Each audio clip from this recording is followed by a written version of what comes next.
Hyderabad మాదాపూర్లోని Medicover ఆసుపత్రిలో cancer శస్త్రచికిత్స విజయవంతమైంది. గొంతులోని స్వరపేటిక క్యాన్సర్ రోగికి వైద్యులు శస్త్రచికిత్స చేశారు. స్వరపేటిక లేకుండా మాట్లాడటం చాలా కష్టమైనప్పటికీ సర్జరీ అనంతరం రోగి కొంతవరకు మాట్లాడారని అన్నారు. ఈ శస్త్రచికిత్సను 3 నుంచి 4 గంటల పాటు శ్రమించి విజయవంతంగా పూర్తి చేశామని వైద్యులు తెలిపారు. నా పేరు డాక్టర్ అశోక్ పృథ్వీరాజ్.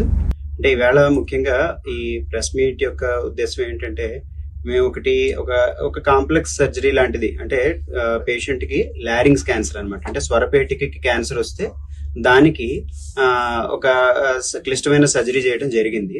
దాని తర్వాత పేషెంట్ మళ్ళీ సక్సెస్ఫుల్ గా అది సర్జరీ చేసిన తర్వాత తినటం, మళ్ళీ మామూలుగా తినగలగటం, అట్లాగే ఫ్యూచర్ లో మాట్లాడడానికి కూడా, అంటే స్వరపేటికి లేకుండా మాట్లాడడం అనేది చాలా కష్టమైన విషయం.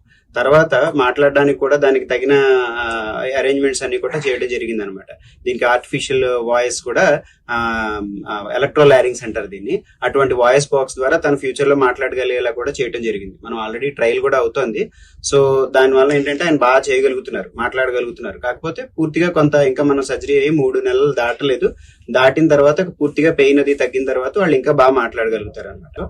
సో తర్వాత మనకి రెండోసారి, సో మనకి ఏంటంటే ఈ సర్జరీ అంటే 3-4 గంటలు మేము మొత్తం టీమ్ లాగా అనమాట. ఈయన doctor Venugopal, anaesthesia chief doctor గారు, ఈయన డాక్టర్ జీవి నాగార్జున, ఆయన head and neck surgeon, head and neck cancer surgeon, cancer surgeries లో స్పెషలిస్ట్. సో మేమందరం ఒక టీమ్ గా ఏర్పడి ఈ పూర్తిగా ఒక 4 గంటలు దాటిన సర్జరీ అనమాట. సో అంత మొత్తం సర్జరీ క్యాన్సర్ అంతటిని కూడా సక్సెస్ఫుల్ గా క్లియర్ చేయగలిగాం. ఆ సర్జరీలో చెప్పడంతో పేషెంట్స్ ఫస్ట్ మానసికంగా భయపడిపోతారు. నేను మాట్లాడలేమో ఏమో, నేను తినలేనేమో అనే ఒక అపోహతోనే చాలా మంది వెళ్ళిపోతారు, మళ్ళీ రారు. చాలా మళ్ళీ అడ్వాన్స్ స్టేజ్ లో వచ్చేస్తారు. ఆ అడ్వాన్స్ స్టేజ్ లో వచ్చినప్పుడు మేము కూడా హెల్ప్ అనేది చేయడం కొంచెం కష్టంగా, సర్జరీ కాంప్లికేట్ అయిపోతుంది, యాజ్ వెల్ రికవరీ కూడా కాంప్లికేట్ అయిపోతుంది. ఒకవేళ బాడీకి కనుక స్ప్రెడ్ అయితే అది ప్రాణాంతకం కూడా కావచ్చు. సో అది డిటెక్ట్ అయినప్పుడు సార్ లాగానే కరెక్ట్ టైంకి వచ్చి దాన్ని శస్త్రచికిత్స చేయించుకుంటే ప్రాపర్ గా with in span of 10 days వాళ్ళు నోట్తో తినగలిగారు. సో ఇలాంటి క్యాన్సర్ లో, ఎస్పెషలీ రికరెంట్ క్యాన్సర్స్ లో ఈ అపోహలు ఏవైతే ఉన్నాయో, టీవీలో కానివ్వండి, యూట్యూబ్స్ లో కానివ్వండి, గూగుల్ చాట్ జీపీటీ మధ్య చాలా మంది అది వాడుతున్నారు. సో వాటిల్లో మనం టైప్ చేయగానే దానిలో రకరకాల ఆప్షన్స్ ఇస్తుంది. దీస్ ఆర్ జస్ట్ ఆప్షన్స్, అంతేగాని ఖచ్చితంగా ప్రతి పేషెంట్ అలానే అవ్వాలి అనేది ఏముంటుంది.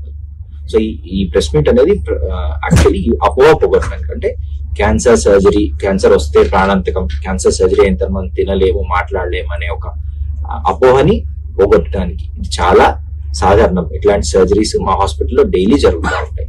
మేము ఒక బృందంగా, ఒక ఈఎన్టీ, ఒక హెడ్ నెక్ సర్జన్, ఒక అనస్థీషియా టీమ్, ఇలా ఒక బృందం లాగా ఫామ్ అయ్యి ఇలాంటి కాంప్లెక్స్